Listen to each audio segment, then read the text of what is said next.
Real, platicando con Marcelo Ebrard, hablábamos del Mexico Moment, el momento de México ante las inversiones del extranjero. Apuntabas a la gobernabilidad en nuestro país, una especie de comparativo con lo que está sucediendo en otros lados en donde los sistemas parlamentarios, la democracia que funciona, a veces también se convierte en un factor para la ingobernabilidad, la parálisis política, vamos a llamarle. Y ahí está el caso de... Sociedades muy divididas. Sociedades muy polarizadas. Sin una mayoría. Y muy partidistas. Puede ser que siempre vas a estar, pero no tienes una mayoría. Exacto. Entonces, eso es un factor importante, la gobernabilidad, que está a la vista.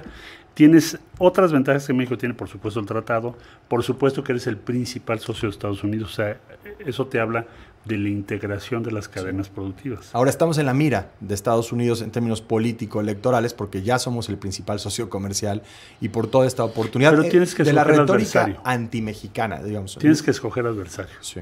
¿Qué sería China entonces en este caso? Si tú estás en la mesa, dices, bueno, ok, ¿quién es tu adversario? Sí. Pues de China, no es México. ¿Te preocupa en ese sentido el resultado de la elección? La posibilidad está muy cerrado y han ido cambiando las encuestas en Estados Unidos. La próxima semana tendremos el primer debate presidencial, el jueves por la noche. Pero ¿te preocupa el resultado de la elección como un factor que pueda, no solamente, lo dijo el presidente López Obrador esta semana, generar cierta inestabilidad en los mercados, etcétera, pero más allá de eso, que haya una regresión en la relación comercial México-Estados Unidos? No, yo no lo vería. Primero porque hay un factor estructural objetivo que es, déjame ponerte un ejemplo para ilustrar lo que estoy diciendo.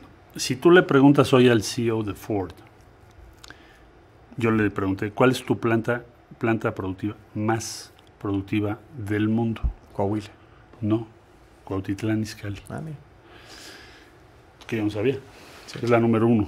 Están exportando un modelo que se llama Mustang E-I, que es eléctrico, y lo mandan a Noruega, Suecia, Dinamarca, Alemania y otros países. De hecho, esa es la apuesta a competencia de Ford con un cierto segmento, Tesla y los chinos. Bueno, entonces me dices es la más productiva. Y la segunda, Hermosillo.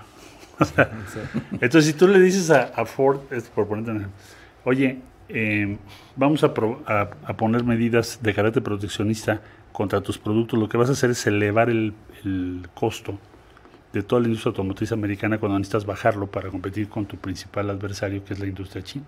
Sí. Entonces, no puedes hacer las dos cosas al mismo tiempo. Puedes decirlo, pero hacerlo... Eso ya venía ocurriendo, o sea, 40, 50 centavos de cada dólar en la industria automotriz estadounidense, pues está... ha ido creciendo. Ese aumento a México, ¿no? Ese aumento de exportaciones pues, tiene que ver con procesos productivos aquí. Sí. Pero, sorpresa, ¿quién es el principal importador de vehículos chinos a México? Pues GM. Entonces, esa frontera entre las cadenas productivas de uno y otro, complicado. Son borrosas. Pues más bien están integradas, ¿no? Es ¿cómo le haces? O sea, ¿qué parte del coche? Entonces, tienes que elegir quién es tu adversario. Sí. Entonces, y México no puede ser el adversario de Estados Unidos ahorita. Si en el 2016 fuimos una especie de punching bag electoral para Trump, en este caso sería China. Claro, está el tema de la migración, que por cierto, también... Va a seguir hablando él de México. Vamos a seguir siendo tema por la migración. Ahora, ¿cuál es el fondo de ese tema? Eso va a ser tema electoral, hay que acostumbrarnos, no hay que alarmarnos, en fin. Estados Unidos tiene un crecimiento demográfico de 0.3. Y eso gracias a la migración.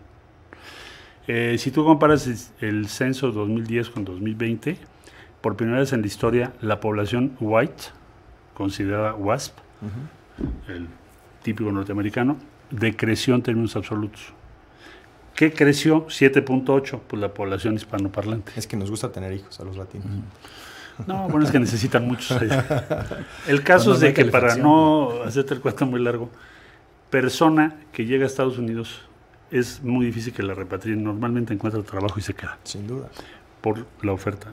Bueno, entonces va a ser un tema de campaña, pero estructuralmente Estados Unidos va a necesitar cada vez más personas para mantener su planta productiva y competir con China.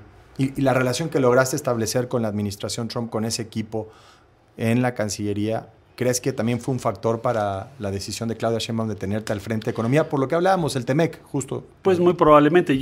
Pues como yo le dije que la preocupación principal que yo tenía en mi escenario para México es la revisión del tratado, porque lo viví, pues evidentemente eso tuvo algún peso en su decisión, porque es la Secretaría de Economía la que debe llevar esa negociación. Ayer escuchábamos al futuro secretario de Agricultura hablar sobre el maíz, está el tema de la energía, hay una serie de desencuentros en la órbita del TEMEC que pues también complican esta negociación hacia 2026.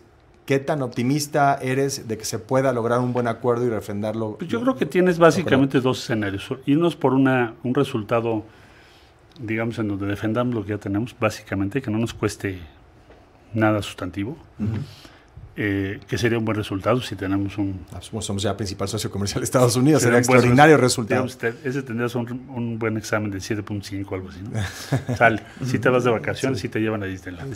Todavía alcanzas.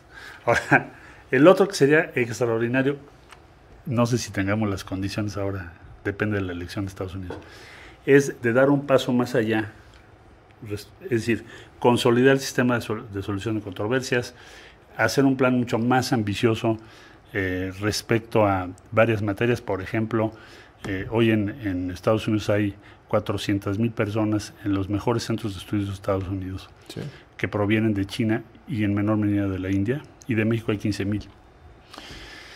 O iniciativas como la de los semiprocesadores o microprocesadores que están haciendo en Arizona, que nos invitaron y dijeron, oigan, ¿por qué no nos vinculan Intel, las dos economías? ¿No? Sí. Entonces, lo ideal sería alcanzar eso, pero va a depender también de qué pasa en Estados Unidos. Entonces, el mínimo que tenemos que aspirar es que lo que tenemos se mantenga. ¿Cómo lograrlo? Pues primero tienes que promover tu narrativa, porque si la narrativa es México nos está exportando demasiado, exacto, pues entonces estás en desventaja. Nos está quitando empleos, la nos narrativa está quitando dólares. Sí. La narrativa es, hicimos equipo y somos más competitivos frente a otros. Bueno, es otra cosa. Y establecer esa narrativa dependerá mucho también del trabajo de la Cancillería a través de los consulados, no solamente porque tenemos una amplia red de consulados, la más importante de cualquier país en Estados Unidos, pero me imagino también trabajo político. Yo diría que va a haber una función importante en este caso para senadores de México, que los vamos a querer ver mucho más seguido en el Senado de Estados Unidos. Sí, y en Canadá. Tu servidor de La Voz, en coordinación con Relaciones Exteriores, hacer toda la presencia necesaria en Nueva York, en Washington, donde tengas que estar. Porque si nosotros permitimos que la narrativa sea la que te acabo de referir, de nos están creando déficit, nos están exportando de más, pues entonces vamos a tener medidas proteccionistas contra la economía de México. Eso no lo podemos permitir, depende mucho de persuadir. Ahora, estás en un escenario más proteccionista, eso sí. America First. La posibilidad de que además si ves las posiciones de los propios demócratas, ya la distancia... Se han recorrido, porque la opinión pública se ha recorrido también esa protección. Muchísimo. ¿Por qué? Porque sientes que tienes más competencia. Entonces, los países que tienen ventaja tecnológica históricamente han sido librecambistas. Y los países que están en desventaja tienden a ser proteccionistas. Sí. Entonces, Europa y Estados Unidos, que fueron los campeones del del libre comercio, ahora están en una posición mucho más proteccionista. Sí. La otra parte tiene que ver con, ya no solamente Estados Unidos, obviamente cuando hablamos de comercio exterior, cuando hablamos de inversión extranjera directa, pues el referente es Estados Unidos por lo que significa para nuestra economía, ¿no? Sí. Porque geográficamente estamos absolutamente vinculados. Pero cada vez vemos más inversión china en México, con los riesgos que esto ha tenido en sectores como el del acero, ¿no? Que se habla de que se han establecido en México para tratar de evitar las tarifas que ha impuesto el gobierno estadounidense a China, esta relación comercial con Asia, específicamente con la segunda economía más grande del mundo, lo que está pasando en Europa con los temas geopolíticos, la guerra en Ucrania, es un panorama complejo. A ver, la tasa de inversión o la inversión extranjera China en México todavía es muy pequeña. Pero a veces los argumentos, por ejemplo, el argumento del acero u otros argumentos se usan para decir, ustedes están siendo una plataforma de los chinos. Uh-huh. Bueno, déjame hacerte la reflexión siguiente.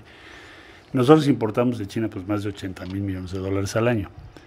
El casi 90% de eso se va a Estados Unidos. ¿Quién lo importa? Por las compañías de Estados Unidos y algunas veces de Europa, porque todos tienen plantas allá. Entonces, eso de que nos usan para, hazte cuenta como si nosotros fuéramos la plataforma de productos chinos para entrar subrepticiamente a Estados Unidos, pues no se sostiene con la evidencia. Es un argumento político o de intereses comerciales. Oye, tú estás pasando cosas de China. A ver, pues vamos a revisar. Y ahí se empieza a diluir el argumento. El otro día me hablé con un senador de Estados Unidos y le dije, oiga, vi su discurso, déjeme darle 3 datos, ¿no? El primer dato, el principal importador de vehículos chinos a México es GM. Se quedó callado. Sí. ¿Qué quiere que haga? ¿Que sancione General Motors? Le dije, no está tan fácil, no funciona la economía. Están tan integradas como cadenas de producción como decías, ¿no? Sí. Que no es fácil quitarle el tornillo. Ahora, podemos tomar medidas, a ver, otra. ¿Cuál va a ser la regla en Norteamérica? Porque hace poco anunció Ford con CATL, que es una empresa muy avanzada de baterías china. Yo creo que es la punta mundial hoy. Sí, sí. Una inversión de $9,000 millones en Estados Unidos. Entonces, ¿cuál es la regla? La regla es, va a haber nearshoring to United States, sí. Chino. Nearshoring to México, ¿no? Sí. O sea, vamos a discutir bien el asunto. Entonces, vamos a hacer una visión en equipo sobre porque si no, te va a llevar a resultados muy negativos para todos. Sí. Entonces, yo creo que tenemos un buen argumento. Y para cerrar el asunto de la mano de obra, la posibilidad, porque aquí también, de nuevo, se integran temas, ¿no? Son transversales. ¿Movilidad laboral, dices? Movilidad laboral, porque se rompe este ciclo circular, digamos, de trabajadores en Estados Unidos. Pero informal, sobre todo, digo, muy pequeña, para la escala de la formal. Es formal, pero lo tienes concentrado en los trabajos agrícolas. Sí.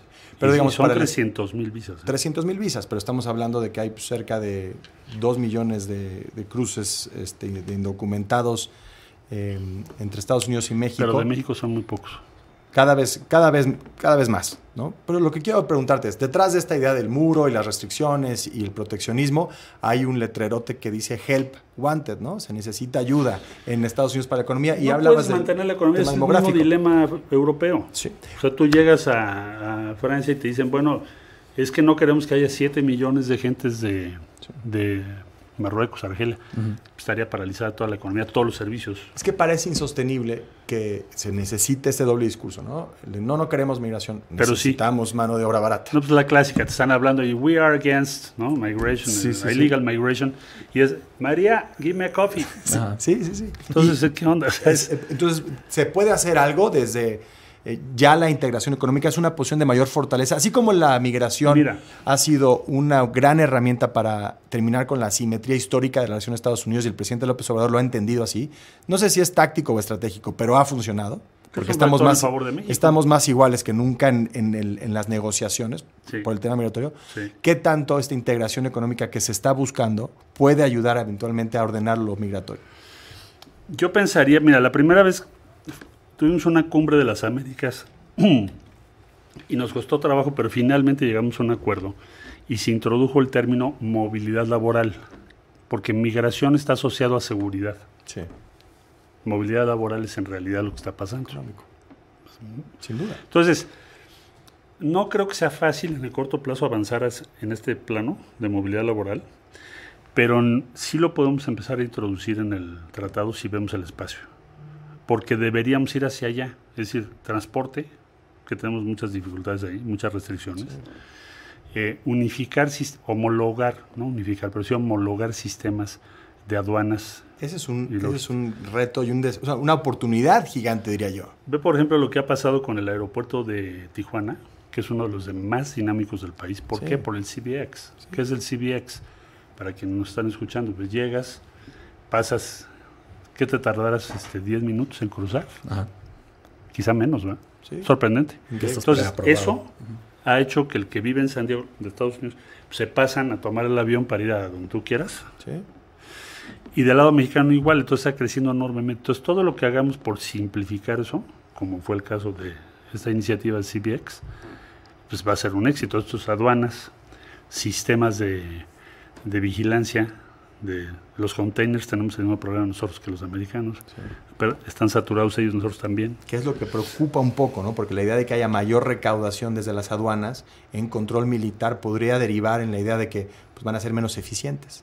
Cuando se necesita lo contrario. Lo que pasa es que recibes, y ahí, bueno, pues, desde mi punto de vista en economía voy a poner mucha atención, que es lo que tú puedes revisar en containers, tanto Estados Unidos como México, no creo que rebase el 5% del total, porque paralizas Sí, la... está. O sea, revisas de cada 100, 5. Sí, sí, sí. Pero en esos 95, ¿cuál es la tasa de, digamos, de falsedad en los documentos? Te dicen, no, pues estamos trayendo acetona, pero resulta que es otra cosa. Sí. Es muy alta. Entonces, sí tiene sentido que hagas un sistema mejor con la tecnología posible para proteger también nuestra industria, man. Sí, no, Si no, ¿cómo le vas a hacer? Sí. Eso además Meten lo que quieran. Repercusiones terribles. Pues nos podemos quedar aquí las 2 horas de programa, Sí. pero no te queremos aburrir. No, y menos a nuestro respetable. Pero auditor. gracias por acompañarnos hoy, Marcelo Ebrard, aquí en el Gracias estudio. a ustedes, en Tiempo Real. muy amable. Que Gracias. siga la conversión y claro, pues felicidades por este nombramiento, el mayor de los éxitos, porque depende de su éxito, el del país, y por eso pues yo creo que la recepción al anuncio fue tan buena. Vamos a ponerle todo el empeño, vamos a trabajar muy de cerca con las empresas de México, sean micro, pequeñas, grandes, medianas. O sea, tenemos que fortalecer también nuestras cadenas productivas, ver por México y sus empresas que crezcan, que les vaya bien, que tengan el apoyo que tienen que tener. Casi tienes que procurar eso. Y al mismo tiempo, la negociación del Tratado de Libre Comercio. Y muchas gracias por invitarme. Que no es un asunto menor. No. Bueno, pues ahí lo tiene Marcelo Ebrard, el próximo secretario de Economía, en un momento fundamental para la economía de nuestro país. En realidad, una oportunidad enorme que esperemos se materialice.